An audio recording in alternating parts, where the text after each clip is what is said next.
We got that Poppa Pig. We got that Poppa Pig. We got that Poppa Pig. We got that Poppa Pig. Yeah. Here we are. Here we are. Let's get it started.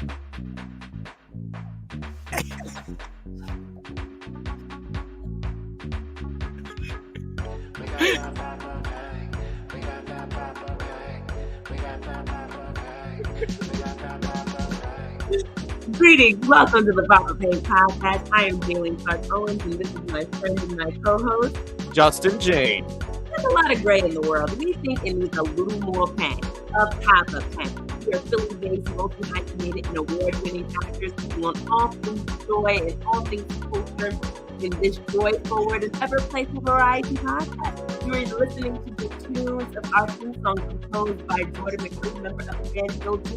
We welcome you to Poppa's book Told They Do. Be sure to rate us 5 stars on Apple Music, Stitcher, or wherever you get your podcast. And with that, let's go and get it started. Yes. Good job. Hooba dooba doop bop boop ba-dee. Hooba dooba doop bop boop ba-dee. You did that. You did that. That's my Fringe show. I just did a Fringe show. It costs at least $20. Ooh, it feels good to have had the Philly Fringe Festival back with a vengeance here in Philadelphia, where we filmed the podcast.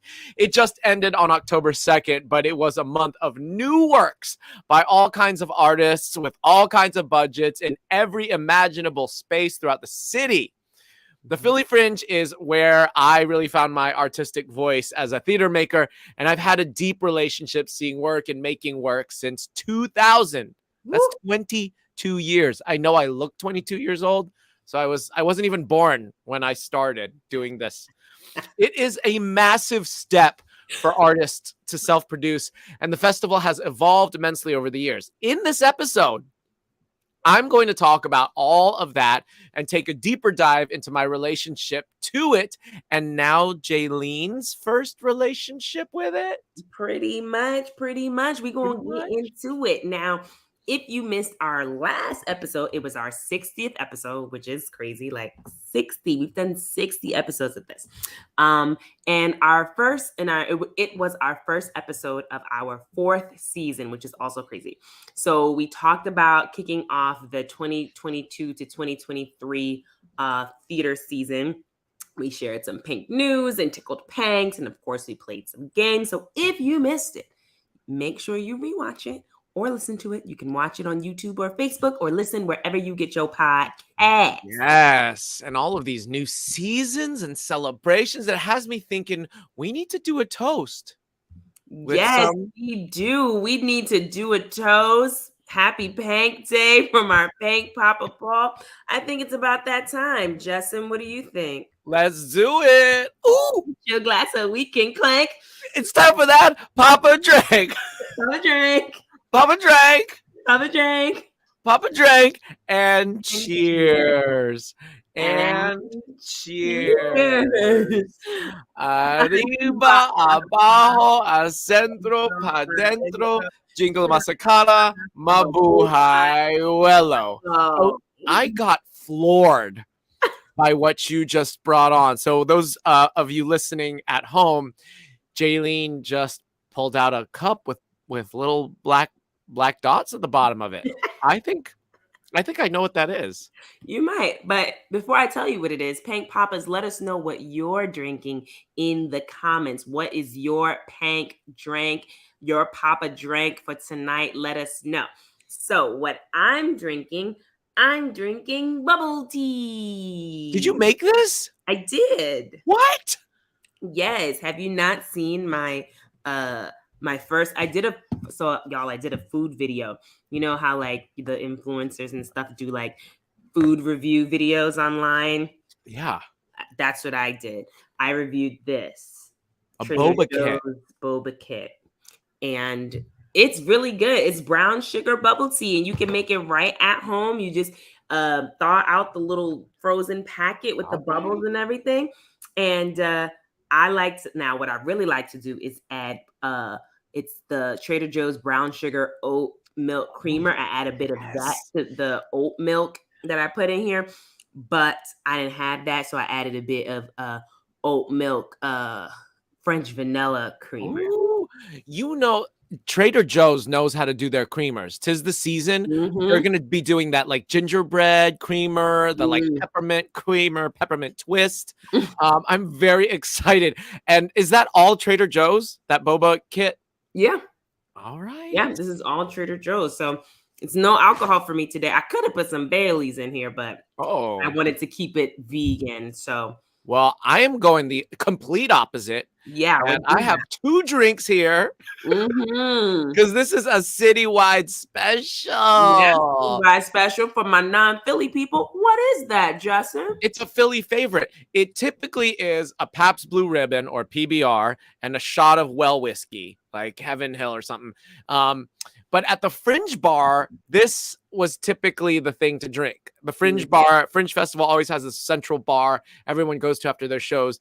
But I recently had one of these when I saw Jaylene Clark Owens at Late Night Snacks at the Fringe Bar. And that's what I'm having.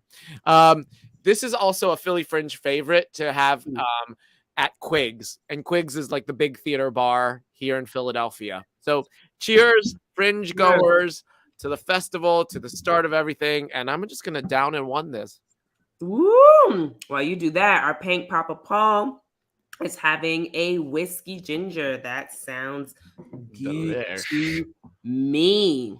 Okay, so this brings us to Pank News. Oh, that's good. I would like that.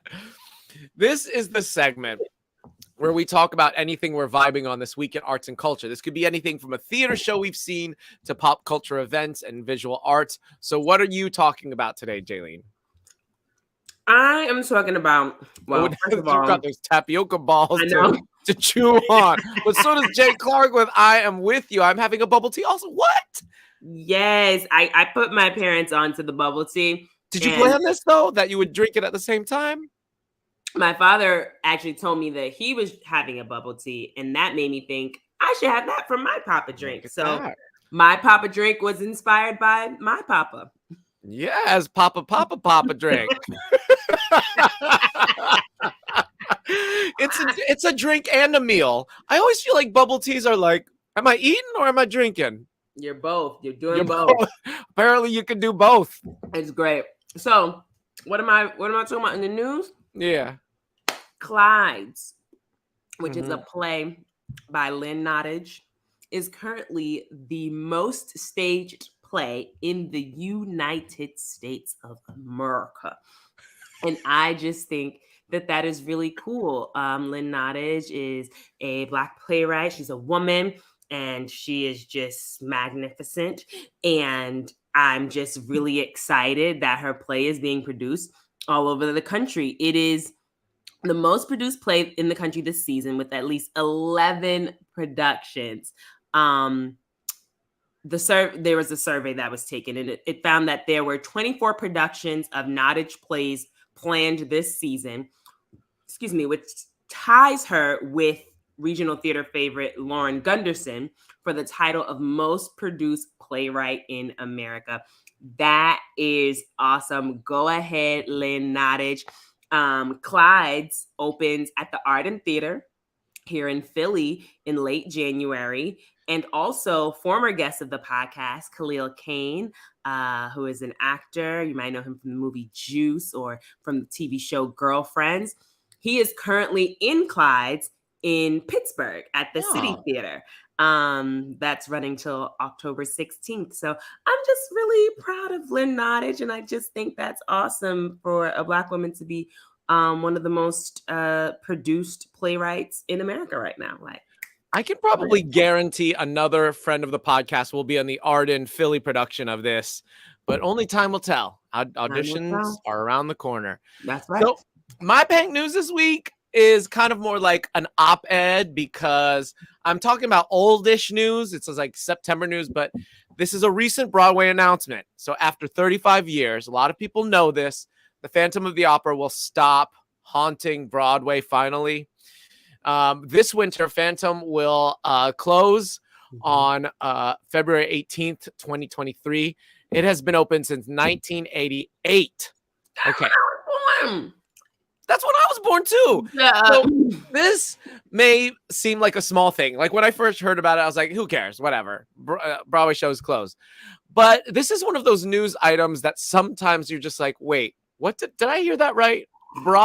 Phantom of the Opera is closing. So I'm currently working with a Broadway actress right now in this workshop that I'm doing, and I have been struck talking about the industry with her.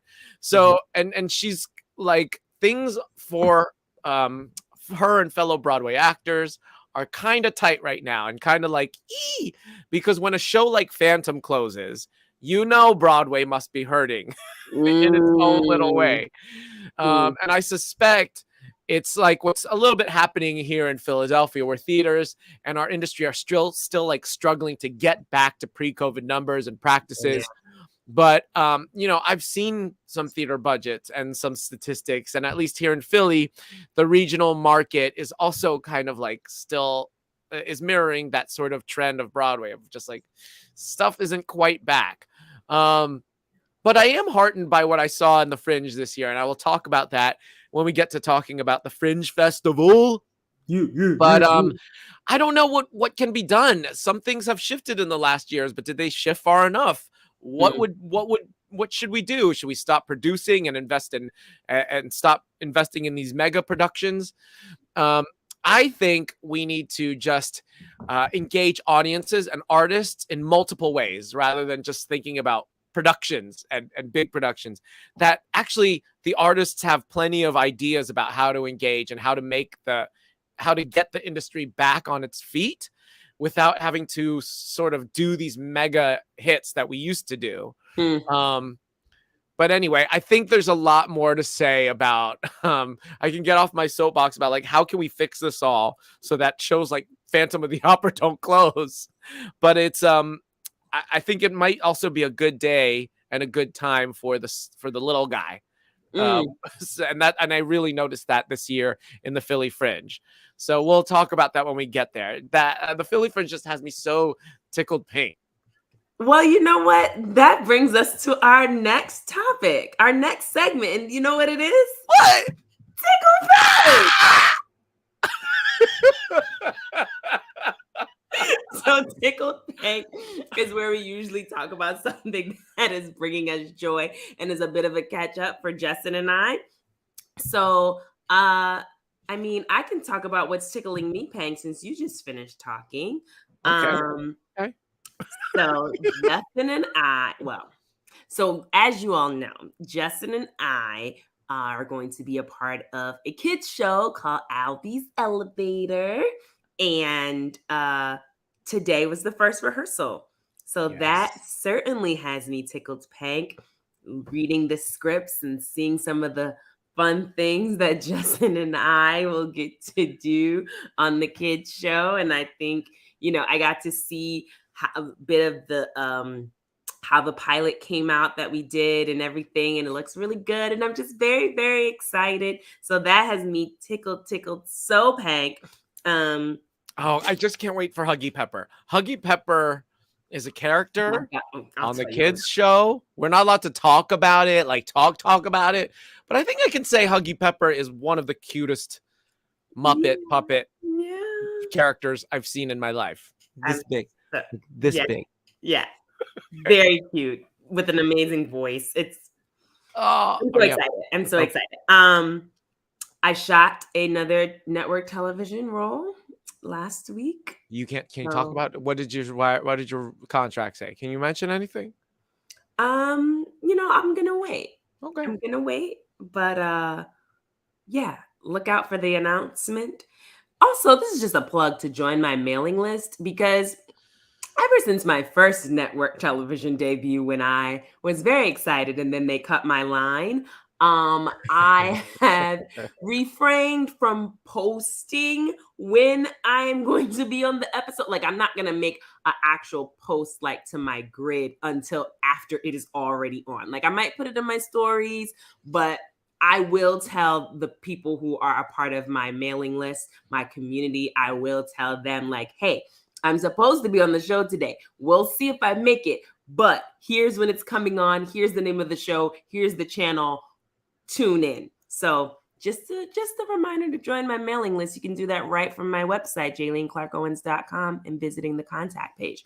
But anyway, so I got to shoot that. So that was really exciting. I'm telling you, Pank up. Pank on Pank. Our Pank Poppas. Paul McElwee, Pank Poppa. For those listening on the audio podcast, he said, yes, PBS, Pank Broadcasting System. That's awesome. I said panka is what I said. Panka. That's Pank in the Tank and the Pankas. Panka. I was trying to say Pank, Poppa, Paul always has the puns, but just came out. He's got a new name. Panka. That's old Panka right there. There comes old Panka swinging his dopey arms down the street. Old Panka. That definitely has me tickled pink. My little stutter jumbling over my words there. Okay. The other thing that has me tickled pink is I shot my first commercial. That also, we'll see what happens. We will see. I will provide information once I know it. But yes, Mama will provide. And okay, two more Panka. Yeah, two more Pankas. Okay, what are your other two Pankas? Because Panka's listening. I don't know why it keeps coming out. My other two tickled Panks. I really enjoyed doing late night snacks. It was my first time going. It was my first time doing it. It was part of the Fringe, part of the Bearded Ladies Cabaret, and it was amazing. And I can't wait to go back and watch a late night snacks. It was just amazing. I did my poetry accompanied by the Ill Dutes, and it was just magical. And I was very, very happy. Justin was there. Panka was there. You actually tried to say Pank Poppa. Yes. Pank. My brain is not wanting me to say it. It's too many P's. Yeah, Panka was there though. Poppa, Pank, Poppa, Paul was there. And it was just great. And then finally, last tickled Pank is that I'm going to be featuring at Voices in Power. I'll talk more about it in my Pank forecast, but I am very excited. It's a very popular open mic here in Philly, and I'm excited to feature for them in November. Blessings. So those are all my Pankas. All the blessings raining down on Panka herself. Oh my God. What is your Panka? What has you taken? Okay, well, I have been taking these art classes, and I've made 7. I know it's only 5. Wait, 1, 2, 6. I've been doing some pottery, and I made that. At home, I have I've made a mug and a bowl and a whole bunch of other things from this pottery class. I didn't know how to make pottery 3 weeks ago. One of them has antlers? Yeah, tentacles. You know, don't your bowls have tentacles coming out of them? All of them. That's good. You could make our next PoppaDrank glass. Yup. Nope. One day on this podcast, you have to tell our listeners about the nope story. No. I can't say the word nope without thinking about yours. Do you ever have this where something happens in your life and you reference someone else's story, but it actually doesn't mean that much to them? And then the person can't even remember exactly. Story. I think about now we're in too deep, but your college story of passing around something around the circle and your teacher says something to you. Everybody's supposed to say, yup, yeah. And you just go, nope. I love this story, and it's for another day. Another time. Pottery. I made some pottery. I celebrated Panka's birthday and Mama Pat's birthday. Brett and David's wedding. I'm in this Wilma workshop right now at the Wilma Theater. It's amazing. But I really must say the thing that tickled me, Pank, the most with Panka was seeing Jayco at said late night snacks at the Philly Fringe in the eve of the closing. and it was awesome. Have you ever performed with a band before? That Yeah, rocked. no. That was amazing. The whole band was like accenting different things with the poems, underscoring it, speaking alongside it. It felt like I was watching a song, Mm-hmm. which was pretty cool. And then you had another poem in the middle of the Il Duce set, and that was also really exciting. So I thought that whole night, and Cookie Diorio hosting, was just amazing. And I didn't want a part of my poem on top of a bar. I've never Yep. stood on top of a bar and You performed sure anything. did. You were up on there. Everybody's shoes were up on that bar. Mhm. That's amazing, though. I don't think I've ever done that. Listen, I had a great time. It was a hot performance. It Yep. was a hot set. And Yep. you And know this what? brings us to our next the cold topic. Hot topic. Yay, hot topic. So hot topic is the part of our show where we highlight either myself or Justin as we bring to the episode something that we are passionate about in relation to the theme of the day. And since it is Fringe Festival time here in Philly, and Justin has such a deep connection to the Fringe, we thought it would be fun to take a little deep dive into what the festival is, why it is so important. So, Justin, I just have a few questions for you, and then we can both talk about what it means to like make theater from the ground up. Okay? Yeah. Okay. Let's do it. Let's get into this. I'm ready. I love this. I am very new to Fringe. This I feel like I've had to go to at least one or two Fringe shows before, but you know, I'm very new. So, what is Fringe and what is Philly Fringe? Philly Fringe, Okay. all that. Yeah, I'm glad you framed it like that, because it is two separate things. Like, there is the original Fringe, and then Okay. there's that's like Mama Fringe, and then all the other baby Fringes around the world. They all Okay. happen around the same time. But let me first talk about the original Fringe Festival. So the original Fringe Festival is known as the Edinburgh Fringe Festival. This is in Edinburgh, Scotland. It's also known as the Fringe or Edinburgh Fringe or the Edinburgh Fringe Festival.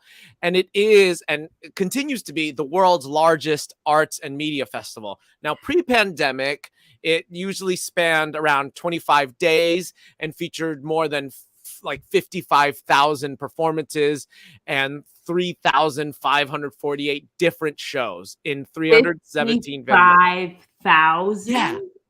55,000 performances of 3,548 different shows. I think when I was there, it was like 4,000 shows.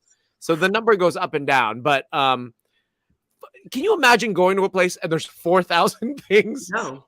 Shows to choose from sun up to sundown over the course of a month. Wow. The city swells by the millions, like in terms of tourism and housing.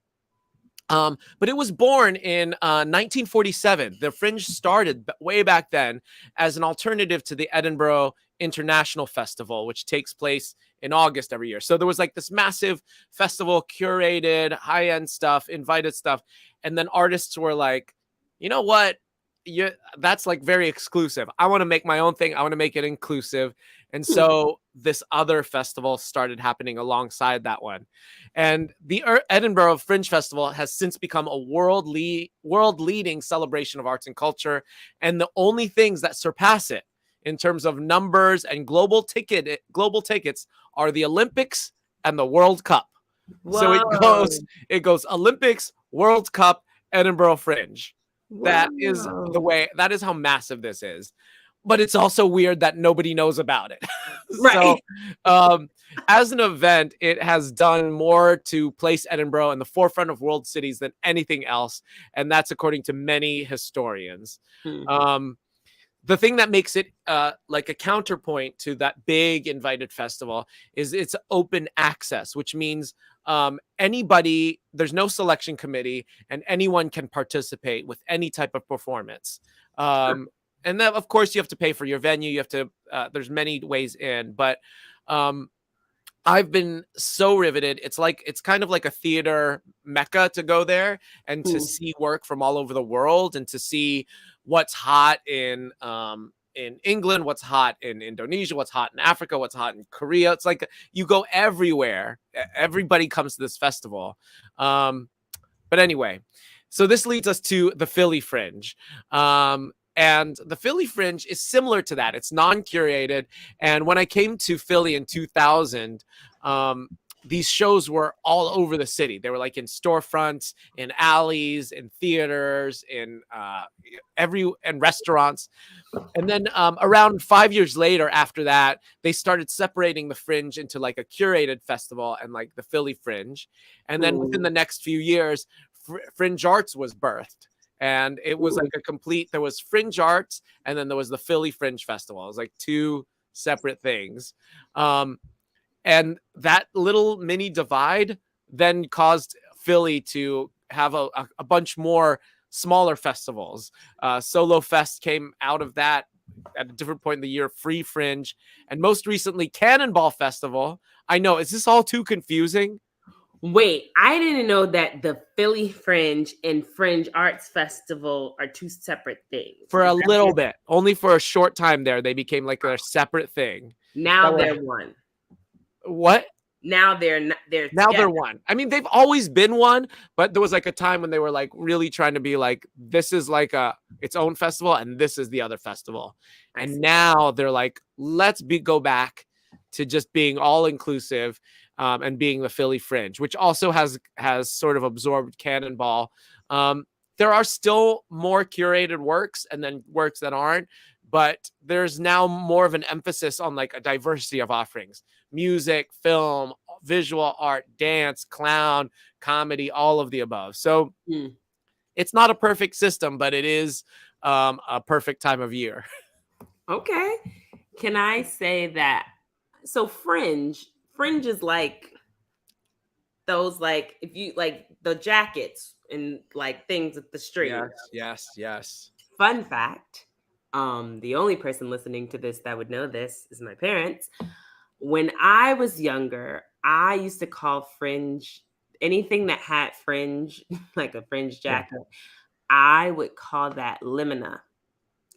That's not a word. It's a word that I made up. So I would to my mom, like, yeah, look, she has on a limina jacket. So what? Limina Arts Festival. Why? Wait, Limina? Limina. Friends. Later I learned. I never had to spell it, but if I were to spell it, I guess it would be Lina.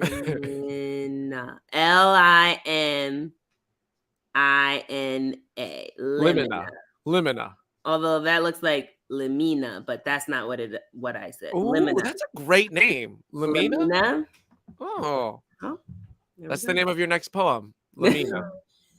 So tell me more. Now that you told me about the Limina Arts Festival, what is your personal connection to the Fringe? Like you seem very passionate about this. Yes. Like I don't know anyone who has seen as many Fringe shows as you. So please share, what is the special connection? What's wild is I think you would thrive in the Philly Fringe. I feel like a spoken word devised piece would kill. Like you would be sold out every night. You were at the Wilma. You are anyway. But so the Fringe is this like laboratory where artists get to explore, and it's like the true spirit of performance as art, which is different than performance art. And it's like an opportunity to artists of all kinds to make their own work, explore what they're interested in on their own dime, literally on their own dime, and express themselves in their purest way. And I feel like what you do as a poet does that. What I do as like a theater maker and clown maker is that. So the reason I'm so connected to it is in 2007, my theater company, the Berserker Resonance, did our first show as a company that year, and it was sold out every night. We did midnight performances. We had something like 7 midnight shows, all sold out. They were in this church. They were in like the bingo hall of this church, and the piece was called. Midnight.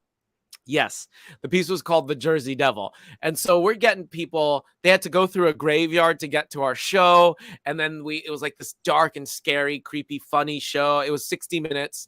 And so we would be getting people at the end of their night. They would be coming from the bars, and they were just there to have a good time and get scared. And it's like right before Halloween. It was just such an electric atmosphere. And it's like nothing you get to ever do as a performer or get to like play with or be a part of.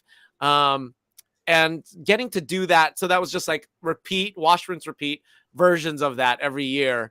You really get to understand that theater and art making and the audience performer relationship is so much bigger than what we experience on Broadway and at a regional theater. And actually can be more exciting because the Fringe actually attracts the kinds of audiences that I think the regional theaters really want.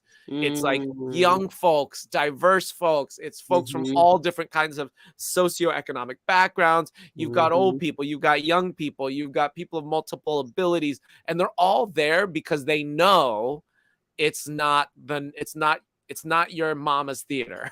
Yeah. It's like they're in for something weird. It sounds like there's a lot of freedom in the Fringe. Fringe, Delphi, freedom. So now, oh no, What? No, you go. What is happening? No, that's great. Am I freezing? No, you're not freezing. So yeah, I think it's all such an invigorating environment to be in, and it's really nice to see the support of the community and see people of all kinds in the audience. But yeah, so on a practical level, I think this is important to Philly because like we forget sometimes that the small theaters, and the performances that the small theaters are doing and the big theaters is an ecosystem. And this is true of any market. There are restaurants, there are garages, there are bars, there are dessert places, there are hotels and Airbnbs. There's all kinds of industry that is reliant on people going to the theater, people going to a concert, going to the ballet, going to the opera. And everyone thrives when the theater thrives. You just think about having, 300 people descend in one place. They're all going to want to do something in the city afterward. So exactly. A lot of places around town suddenly see business because there's a show in their basement or there's a show in the back bar. And people, I know that happened to me multiple times. I was already in a place, I would grab a drink and then come back out, have another drink. But on the philosophical level, it's about growing audiences and fostering different audiences, teaching audiences, and supporting emerging work to become thriving art that makes you a better human being at the end of the day. Yes, but you can really see how the Fringe is so important to Philly, and I'm so glad you shared that with us. I am here. I'm trying to evangelize you. Do you feel it? I'm trying to get you over. So next year you're going to see some Fringe shows. I will curate your Fringe experience. Okay. Maybe this could be a business of mine. I am so into Philly Fringe that you come to me, tell me what you like. I'll comb through. I know a lot of the artists in the guide. I know, even if I don't know them personally, I know of them. And I can be like, I think this person will like this. They will definitely like this. And then I would throw in a wild card and be like, they might not like that, but they need to see it. You heard it here first. Go to Justin Jane for your Philly Fringe recommendations for 2023. Okay. So I was about to, so wait. I have a question for both of us. Yes. because I've been talking a lot. So Fringe, as I've been saying, is the birthplace of theater makers coming into their own to make their own work. And a lot goes into it. A lot goes into self-producing. Mhm. And it's no different, actually, than producing your work outside of the festival. And I thought it would be nice to let our audiences, our Pankas, Pankas.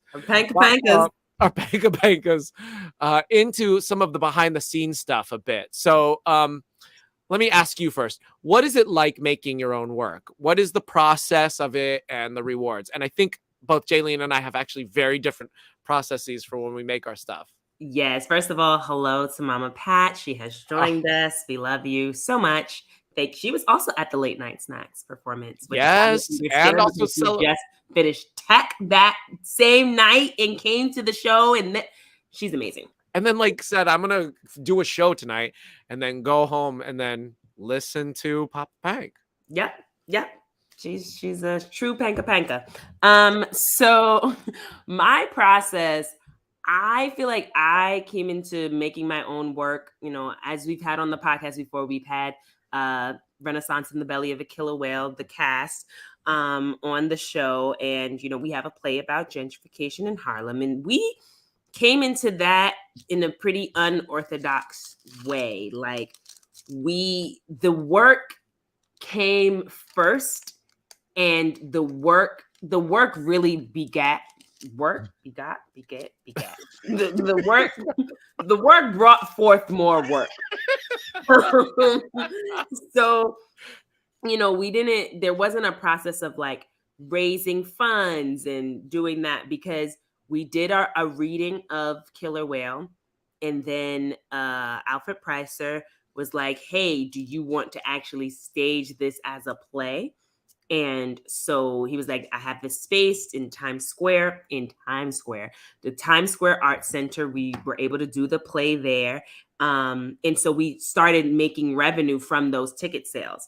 And then we used the revenue from that, and we soon became an LLC. And then I started organizing college tour performances. And so I was basically like our agent. I basically became a college tour agent for our company. And we went to about like 12 schools or something. We were going to numerous schools each year. And that really allowed us to raise money for our business and to pay ourselves through the business. So yeah, we just kind of fell into creating this work. We fell into being playwrights. Like, I had never written a play before. All of us had written poetry before, and did some like maybe we'll write like scenes and stuff, but none of us were like established playwrights. And so we kind of learned as we go. That was our approach. We were learning as we were going. We were learning as we were growing. And yeah, we learned a lot. That doing it that way, you definitely learn some lessons along the way, things you wish somebody would have told you. But it was still a great experience. And so, doing your own work, I think it requires a lot of work, a lot of organization. You need to know everyone's strengths. If you're working with other people, I imagine if you were doing a solo show, that has its own complications. But if you're working with other people, yeah, you got to know the strengths. It can be challenging working with people who are your friends. Like for me, I was working with best friends. So that could be challenging. So just knowing who you can and cannot work with, and just because you're friends with someone doesn't mean that y'all will work well together. So just learning so many things, but I think it's very rewarding, because you can make the characters that you want to make. You can tell the stories that you want to tell. If you've never been in a leading role, well, you know what? You got the pen. You can make yourself have a leading role. Now you have something to put on your resume. So yeah, I think making your own work, it has so many benefits, so many rewards, but it's definitely a learning process. Yo, I am vibing on all of that. Talking about like tumbling into the work, I think like Berserkers actually resisted becoming a company until after our third show. We did one show, we did a second show, we did a third show, 3 years. Year 4, people were like, you got to be a company now. Wow. And we're like, every time we were like, no, we're not a company. We're just friends that like to make stuff together. And then it was successful, and then more successful, and then more successful. And then so at that point, people were asking us to tour, and we were like, fine, we need to have a company. We need to make this thing. So it's interesting how it finds us rather than us finding it. Because before Berserker Residence, when I was in college, I had a company. I was like trying to put the cart before the horse. I was like, we'll make all the company, and then we'll do a show. We did one show, and that was it. But speaking of leading roles, Jaylene, I really watching this reminded me of watching you at Late Night Snacks. I want to see you do a solo show. I know your spoken word stuff is solo show, but I think you can do a full 60-minute set that is like storytelling mixed with your poems. Yeah, someone was just asking me the other day, like, have you done literally today on Instagram, somebody was asking me, have I done a one woman show before? And I said, not yet. Not yet. I'm so, ready. We'll see. I'm ready. We're friends and we're going to work together. I want to know. I really have big ideas for that. So whenever you're ready, that or One Woman Dream Girls. Dream Girl. Girl Dream.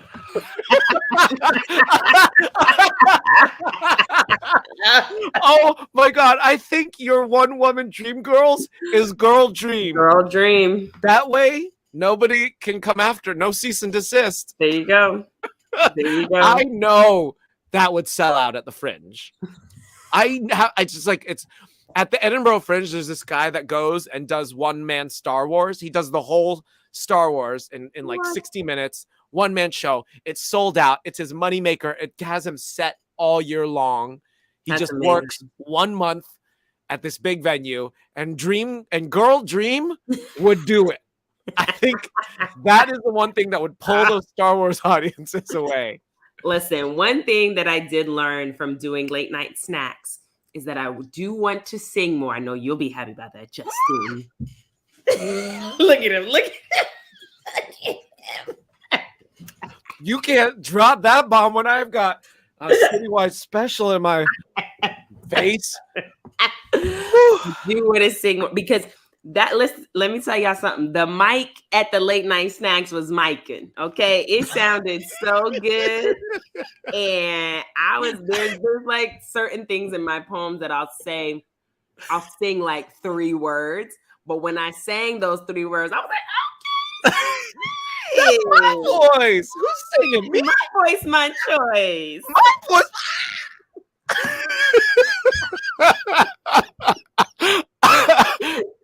I am telling you, and I am telling you, Girl Dream. Girl Dream. So it's gonna happen. I feel like it's gonna happen. Anyway. So fringy. Okay, what were some of speaking of shows? What were some of your favorite? What are some of the shows that you saw in the Fringe? And were they impactful? Why would you see? Okay, I saw about 10 shows, and I'm gonna just list through them. So, and then I'll tell you which one I vibed on the most, which is what our listeners are really wanting. So I saw Alex Tatarski's Dirt Trip, which was like this history of clown, but it was also performance art at the same time. Yes. Melted my face off. Then I saw this piece called Ball, which is Baal, and Dix, Dix. That's after a play written by Bertolt Brecht and Otto Dix, this visual artist painter. That's by Diecast. I saw that in a German beer house here in Philadelphia called Brauhaus Schmidt. It was like in the back bar. It was like happening all around you. It was like movementy. Then I saw this piece called Food, which was from the curated part by Jeff Sobel, which was like this sort of meditation on food and consumption and our lives. And it was a solo piece that ended with like this massive diorama. It's wild. Then Planet Real Life by the beloved Applied Mechanics. It was just like a chapter in this like mega series about all of these other beings from another world.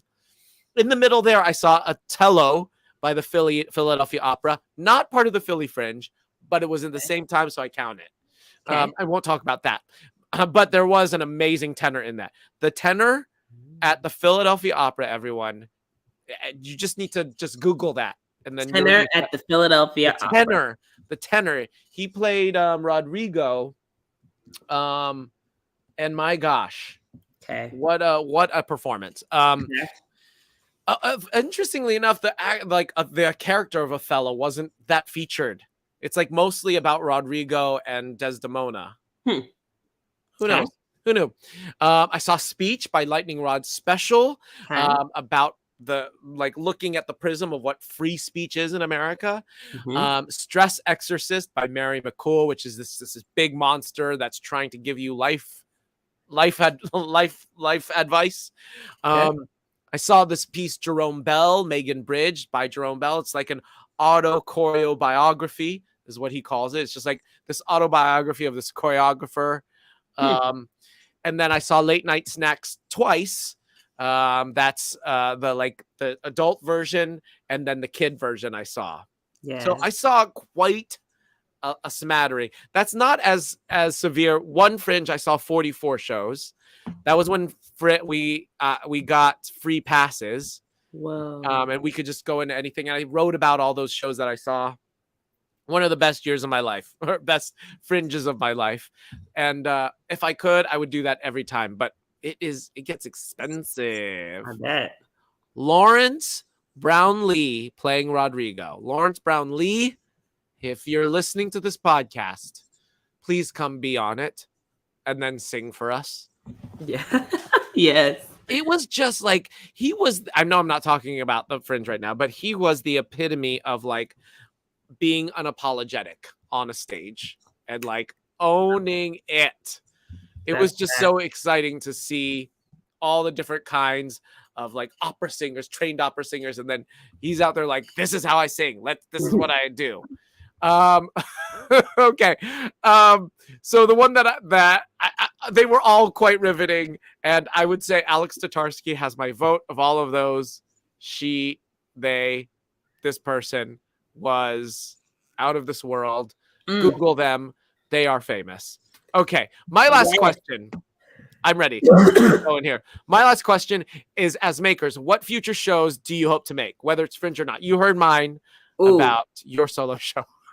I hope to reunite with Tasha Marie Canales, or as we call it ourselves, Jaylene Canoans, because I feel like we are always just meshing very well. Speaking of meshing, I would like you and I to be in a show because we already have the comedy and the chemistry, and I think it would be just Linnea. We would just be Limina. Limina. That is going to be my new. I'm doing that for my students this week. Limina. What, tongue twister. Limina. Yeah. I'm like Limina. Fringe. Panka. Panka. I'd also like to play Akeem Davis's sister, Akeem, friend of the podcast, because we keep getting cast as brother and sister, but in things that are not actually full productions. Well, that's not true. We did an audio play type of situation, and that was a full production. But it's live on stage. We need to be brother and sister. We just played brother and sister in the piano lesson in a reading of a scene from the piano lesson. I was Bernice. He was Boy Willie. So I think we would. That is my favorite August Wilson. Yes, and it's on Broadway right now. Yes. Oh, actually, Ma Rainey's is my favorite, and then that one. Okay. What about you? What do you want to do in the future? Okay, I want to do a solo piece. It's been brewing. I want to take it to Edinburgh Fringe. It's Chekhov has this 10-minute play called The Dangers of Smoking Tobacco. And it's a lecture with an old guy talking about his life, but I'm going to make that a 60-minute, explode it and go off in different places. And it's actually about me. So that's what I'm going to do. Yes. Let's move on with our lives with a Pank forecast. Pank forecast. You said you wanted to sing? Yeah. Girl dream. Girl Okay, let's check in anything coming. Yep, anything coming up in the Pank forecast. So, first things first, those with 2 clocks open mic. I'll be hosting an open mic. This is at the Wilma on Monday, October 17th at 7 p.m. You can go to Wilma Theater with the er.org/event/open-mic. Then on Saturday, November 5th, I will be featuring at the Voices Empower open mic at 6 p.m. at Rec Philly. You can go to voicesempower.com or you can just go to my website, JayleneClarkOwens.com, and go to the upcoming page. I have all the list of all the things. That is a super duper dope event.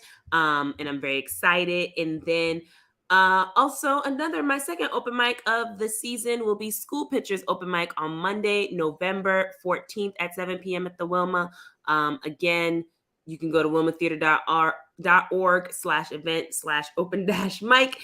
And those are the things. Lots of things coming up. Lots of poetry things. Hope to see you there, Philly. Yes. What you got coming up in the Pank 4K? Well, I ain't got nothing to plug, but I am just talking about this workshopping this new piece at the Wilma that I'm directing in the 23-24 season. That's all to come. So let's get into some games. Here we are. This is usually the part where we just play a game. We haven't played this one in a long time, and I think we're about to find out why.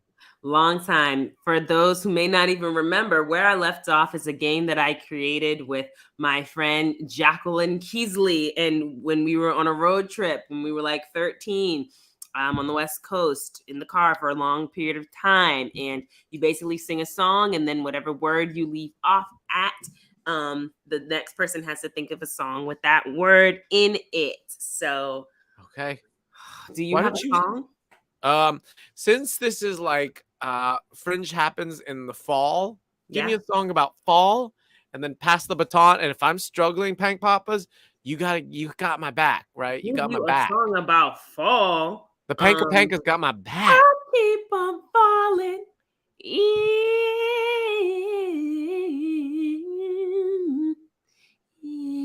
out of love with you. You should be easy. You are so beautiful to me. Yeah, me. Yeah. I know that wasn't the exact melody, but I was finding it. But it's me. It's gonna be me. All that I do is not enough for you. I don't wanna lose it, but I'm not lying. Then finally, it's gonna be me. We're back to me. It's gonna.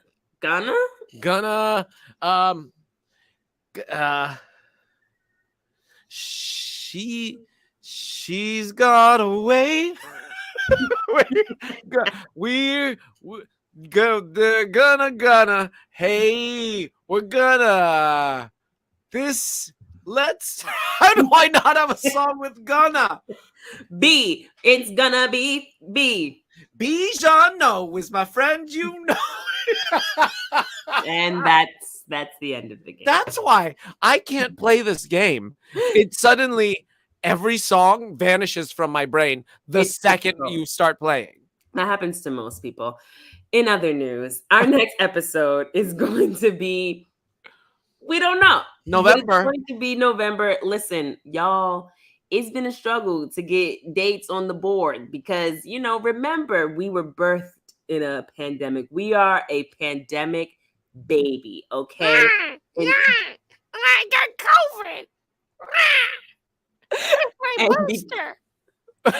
And at that time, we were not in shows. Remember that. And now we are in shows and working and and all of the things. You better believe there are blessings raining down on the Poppa Pank. Yeah, but it just means it's taking time from our Pankas. Yes. So we will have an episode in November. Maybe it'll be a Thanksgiving one. Maybe it'll be early November. We don't know yet, but we gonna bring you something, and hopefully we can bring you a guest as well, because it's been a minute since we've had a guest, and trust us when we say we're working on it. We're working We've on it. been working on it. Now we got to work on these freestyles. Oh man! All right. Oof. I always know I'm at the end of my night when the freestyle's happening. Well, your word is gonna be it's got to be fringe. It's got to be fringe. Fringe. My limina is hanging all off of my jacket. I don't know what to do. I don't think I can hack it. My show's not so good. I'm running out of time. But you know what? I got it out with this rhyme. That was good. Yeah. It was a callback. Like, yep. I wrote down, I took down the notes when Jaylene led a poetry workshop. Yep. Call back. There we go. You got the callback. So speaking of, that's your topic. Callback. Oh my gosh. Callback. Just did an audition. Hope I get a call back. Hope the casting director didn't say, yo, that girl was mad whack. Hope that I'll get cast. But you know what? You never know. So I'ma just keep on doing my best. Because with that, I will grow. Yeah. Ooh, one day we're going to just splice these all together like an album. Like a little album. We need to. We have 61. We have 61 of them. Yes. Yes. Each. So that's wild. Yeah. Okay. Well, I do actually feel more comfortable if I was walking down the street and someone's like freestyle, I'd be like, got you. I got you. Exactly. I'm telling you, the freestyle is what helped me book Albie, because you know, I wound up having to do a freestyle and I was not scared. I hope we can watch each other's auditions. Did you freestyle, or you had to you mean improvise? No, I did a freestyle. I made up a song. Oh. Like I freestyled a song. It was basically a freestyle rap, like a freestyle poem kind of thing about hair. Amazing. I ended up going off improvising about a family recipe that doesn't actually exist. And then my mom making the pot explode. None of this actually happened, but I was telling it like it was real. You can do that. You do that very easily. Do that. That's what we do. That's what you do. Well, friends, here we are at the end. Justin, you know, we've been talking about Fringe and Limina, and I've been dreaming. And you've been dreaming. So give us a proverb about following your dreams. Yeah. Okay. When the limina is looking slimina, just squeeze. That's it. When